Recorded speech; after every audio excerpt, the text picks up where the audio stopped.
Bonjour à tous et bienvenue dans ce Morning Bull Live. Nous sommes le 17 février 2023 et je, je dois vous dire que j'ai de la peine à arrêter de me marrer ce matin, pas parce que les marchés baissent, enfin ça baisse pas partout puisque les États-Unis se sont pris une petite claque derrière les oreilles hier parce qu'ils ont compris que finalement le combat contre l'inflation allait être un tout petit peu plus compliqué que ce qu'on pensait. Et par contre alors ailleurs, par exemple en France sur le CAC 40, on est au plus haut de tous les temps, et puisque monsieur Bernard Arnault continue de jouer la course en tête pour savoir qui de lui ou monsieur Musk sera le plus riche du monde cet été à Monaco. Et puis grosso modo, eh bien ce qu'on peut dire pour l'instant, c'est que monsieur Musk a pris un petit coup aussi derrière les oreilles parce que visiblement il y a 2-3 petits soucis pour l'avenir des robots taxis et de la conduite autonome. Et ça me fait un tout petit peu rigoler quand même.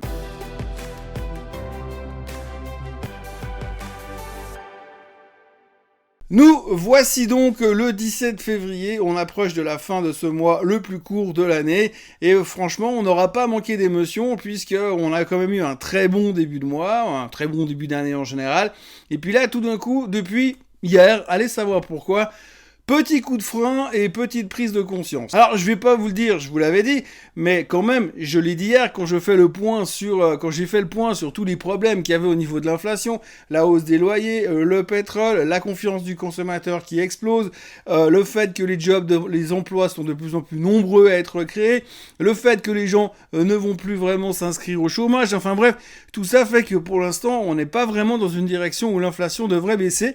Et puis hier, alors déjà ce qu'il faut retenir, c'est qu'on avait quand même ce sentiment, il y avait une liste assez conséquente de points qui étaient plutôt inflationnistes, qui disaient oui, d'accord, c'est bien, l'inflation ralentit, mais ne vendez pas trop vite la peau de l'ours avant de l'avoir tué, parce que ça va peut-être pas descendre aussi vite que ce que vous l'espériez. Et puis malgré tout, on l'a encore vu récemment sur les chiffres du CPI, malgré qu'on nous a modifié les derniers chiffres du CPI du dernier semestre, comme quoi c'était pas aussi en baisse que prévu, et que finalement le mois dernier, eh bien le CPI a baissé même moins que prévu. Malgré tout ça, on était encore en bonne forme jusqu'à hier. Oui, parce que hier, alors on a enquillé une série de trucs assez sympas. La première chose, c'était les chiffres du PPI. Alors on attendait les chiffres du PPI qui allaient nous donner une indication par rapport aux prochains chiffres du CPI, puisqu'on sait qu'ils sont en amont du CPI, bref, vous connaissez l'histoire. Et donc du coup, on s'est dit, si le PPI baisse de nouveau, eh bien ça sera une super bonne nouvelle pour les chiffres du CPI du mois prochain. Et tout ira pour le mieux dans le meilleur des mondes. La Fed pourra commencer à baisser les taux et normalement le Nasdaq devra pouvoir atteindre les 30 000 d'ici le mois de mars. Sauf que ça s'est pas exactement passé comme on voulait, puisque finalement le PPI est sorti en baisse par rapport au mois dernier, mais là aussi, beaucoup moins en baisse que ce qu'attendaient les attentes des analystes et des experts en finance et des visionnaires stratégistes qu'on peut trouver partout dans les recoins de Wall Street. Donc les attentes étaient beaucoup plus basses en termes de PPI, alors en mois relatif, ça baisse, mais encore une fois, on prend conscience que ça ne baisse pas aussi vite que ce qu'on l'espérait. Et comme je vous le disais hier, si on baisse le CPI de 0,1% chaque mois pour arriver à 3%, ça va prendre un petit peu plus de temps que ce qu'on avait budgété. Que je vous le rappelle, on avait budgété une inflation grosso modo autour des 2,5, on va dire, pour la fin de l'année. Mais là, si ça commence déjà à descendre aussi faiblement, que ce soit sur le PPI ou le CPI, ça commence à être un tout petit peu stressant, et c'est ce qu'on a commencé à ressentir hier. Par-dessus ça, vous rajoutez encore le fait que les demandes d'allocation chômage aux États-Unis continuent à être plus faibles que ce qu'on attendait, donc on a de moins en moins de gens qui ressentent le besoin d'aller demander des allocations chômage. Alors soit ils sont devenus influenceurs sur TikTok, soit simplement il y a tellement de jobs dans le marché que finalement pour l'instant courir au chômage n'est pas la priorité. Demander des allocations n'est pas la priorité, mais ça veut aussi dire que l'emploi va bien, que l'économie va bien et que tout ça est plutôt inflationniste et ne va pas dans la direction que la Fed aimerait voir, puisque vous le savez, la Fed aimerait voir un ralentissement au niveau de l'emploi. Chose qui encore une fois a été confirmée hier, ça ne ralentit pas autant que ce que la Fed pourrait espérer, voire pas du tout. Donc on s'est dit, mais que va faire la Fed ? Eh bien justement, hier on a eu deux membres de la Fed, monsieur James Bullard et madame Loretta Mester, qui ont parlé, et les deux se sont montrés hawkish.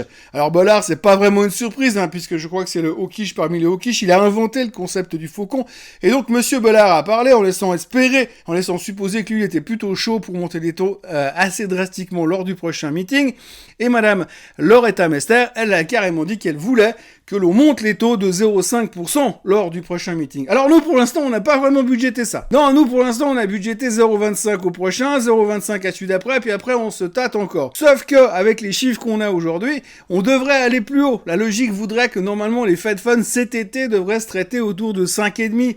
On va presque même dire 6%. Aujourd'hui, on est à 4,5%. Donc si on veut arriver à 6 d'ici cet été, 0,25 par meeting, ça va pas suffire. Donc là aussi, il faut être un tout petit peu plus brutal que ce que l'on est aujourd'hui. Et ça, tout d'un coup, eh bien, hier soir, on a pris conscience de ça. Alors ce qui est assez étonnant, c'est que finalement, c'est un peu l'éléphant au milieu du magasin de porcelaine. On le voit comme le nez au milieu du visage depuis des semaines, que finalement, l'inflation, eh bien, est toujours un peu présente. Que les chiffres de l'inflation qu'on nous montre, c'est quand même pour nous montrer que ça va mieux, mais on sent que c'est un petit peu bidonné parce qu'on enlève un peu les chiffres qui sont négatifs, comme ça fait plus propre dans la photo. Mais là, tout d'un coup, on prend conscience que ça va mieux, mais en fait, on préférait que ça aille mieux plus vite. Et puis pour l'instant, ça va mieux, mais plus lentement, et c'est pas vraiment ce qu'on avait prévu. Parce que finalement, si l'inflation descend à 2,5% à fin décembre 2024, c'est bien aussi. Sauf que c'est 12 mois plus tard par rapport à ce qu'on avait plus ou moins prévu. Donc ça remet beaucoup de choses en question, et là, depuis hier soir, tout d'un coup, on a eu un espèce de wake-up call, un réveil assez violent, un peu comme quand on vous réveille en poussant du lit. Le marché a donc pris conscience hier soir que ça allait être un tout petit peu plus compliqué que ça, et depuis, on est en plein doute. Et forcément, eh bien, le monde merveilleux de la finance, quand on est en plein doute, eh bien, on n'aime pas. Résultat, baisse assez généralisée sur les indices, évidemment un peu plus forte que le reste sur tout ce qui est croissance, sur tout ce qui est techno. C'est un peu le grand classique, hein. Si les taux ne baissent pas aussi vite que ce qu'on espérait qu'ils baissent, eh bien forcément la thématique de la croissance, c'est plus vraiment le truc où on a envie d'être dedans pour l'instant. Alors, ne me faites pas dire ce que je n'ai pas dit. Pour l'instant, on n'est pas encore en train de mettre le feu à la maison. On se pose des questions, mais c'est clair que la belle confiance qu'on affichait depuis quelques temps a l'air de s'étioler un tout petit peu, c'est assez évident pour l'instant, donc affaire à suivre pour le moment. Ça va se calmer sur cette fin de semaine, on aura évidemment encore le PPI en Allemagne et le CPI en France ce matin, mais il n'y aura pas de grands changements pour ce week-end, mais en gros je pense quand même que là on est en train de se poser la question reversal, or not reversal, est-ce qu'on va aller retester les niveaux de cassure sur les indices, donc cette tendance baissière qu'on a cassée récemment, est-ce qu'on va aller la retester pour pouvoir repartir ensuite? Eh bien, l'avenir nous le dira. On n'a plus grand-chose à se mettre sous la dent, mais maintenant, on va commencer à spéculer, bien sûr, pour les prochains meetings de la Fed, puisque les calculs de hausse de taux vont commencer à tomber de manière assez généralisée dans les grandes banques pour se dire « Ah, finalement, on a peut-être été un peu timoré, il va falloir corriger le tir ». À côté de l'effet macro, le merveilleux effet macro dont on se lasse que très rarement, eh bien on a quand même eu 2-3 news à côté. La première qu'il faut retenir, c'est Tesla, qui rappelle 362 000 Tesla parce qu'il y a des problèmes au niveau de l'autopilote. Autopilote qui aurait tendance un tout petit peu à vouloir se foutre contre un mur de lui-même. Donc c'est bien gentil de vouloir confier le volant à un étranger, mais s'il sait pas conduire, ça arrange pas vraiment les choses. Donc du coup, on rappelle les Tesla, on se pose des questions, c'est jamais rien de très grave, c'est plutôt de l'anticipation pour éviter que quelque chose de très grave se produise, mais pour l'instant, eh bien, ça n'a pas vraiment plu au marché, bien évidemment, puisque Tesla perdait 5,7% durant la séance, 2% de plus hier, et que, comme je vous le disais en début de vidéo, eh bien, Monsieur Musk a perdu le terrain qu'il était en train de rattraper sur Monsieur Bernard Arnault. Le suspense est insoutenable. Je vous avoue, je n'endors plus vraiment de ce côté-là. Par contre, l'autre question qu'on peut se poser, vous vous souvenez que ça fait à peu près 5 ans qu'à chaque meeting de Tesla, Monsieur Musk nous dit « Oui, les robots taxis, c'est pour bientôt ». Là, je pense que l'histoire des robots taxis, ça a été repoussé un tout petit peu plus loin, et que pour le moment, tant que ces histoires ne sont pas réglées, les robots taxis vont rester un peu sur le parking. Autre nouvelle, fantastique nouvelle du jour, que je trouve ça absolument incroyable, c'est les chiffres de DoorDash. Alors DoorDash, vous savez, c'est une boîte de livraison à domicile qui a explosé durant la phase Covid. On s'attendait au fait que finalement ça allait commencer à péricliter après la phase Covid, parce que finalement tout le monde retourne au restaurant. Alors pourquoi se faire livrer de la bouffe froide dans des assiettes en carton avec des couteaux qui coupent pas, plutôt que d'aller au restaurant? Eh ben, visiblement, il y a encore beaucoup de monde qui préfère se faire livrer de la bouffe froide dans des assiettes en carton avec des couteaux qui coupent pas, plutôt que d'aller au restaurant. Et donc les chiffres de DoorDash étaient très bons, et comme tout le monde s'attendait un peu à des chiffres pourris, moi le premier, eh bien le titre prenait 13% hier soir after close. Merci les couvertures de short. Et puis autrement, mais il faut quand même saluer le cocorico du jour, le CAC 40, qui a donc battu un nouveau record d'altitude envers et contre tout. On a l'impression que le CAC 40 est immunisé contre absolument tout. Hein. Donc bon, déjà, vous avez forcément le luxe qui cartonne, parce que le luxe, c'est l'avenir. La rouverture de la Chine, c'est la solution magique pour absolument tous les problèmes économiques du futur. Donc le luxe cartonne. À côté de ça, vous avez eu les chiffres de Carrefour, vous avez les chiffres de Dassault qui vont très bien. Dassault va très bien. Bon, Dassault, on comprend un peu la raison. Hein. On sait bien qu'acheter de l'armement, c'est mal, mais enfin, ça arrange quand même bien quand on peut faire du pognon avec. Et donc, du coup, tout ce genre de boîte cartonne, ça tire le CAC 40 à la hausse et on a l'impression qu'il est vraiment immunisé contre à peu près tout. Mais l'un dans l'autre, eh bien, tout le monde est hyper euphorique sur le marché français. Et donc, le CAC 40 est quand même au plus haut de tous les temps dans l'environnement dans lequel on est. Et ça, je trouve quand même que c'est assez magique. Comme quoi, il n'y a pas que des mauvaises nouvelles aujourd'hui. Voilà ce que l'on pouvait raconter aujourd'hui. C'était donc le jeudi de la prise de conscience, comme quoi le combat contre l'inflation n'est peut-être pas encore tout à fait gagné. Il va falloir repenser notre plan qui devait se dérouler sans accroc, qui risque d'être un petit peu plus complexe à réaliser.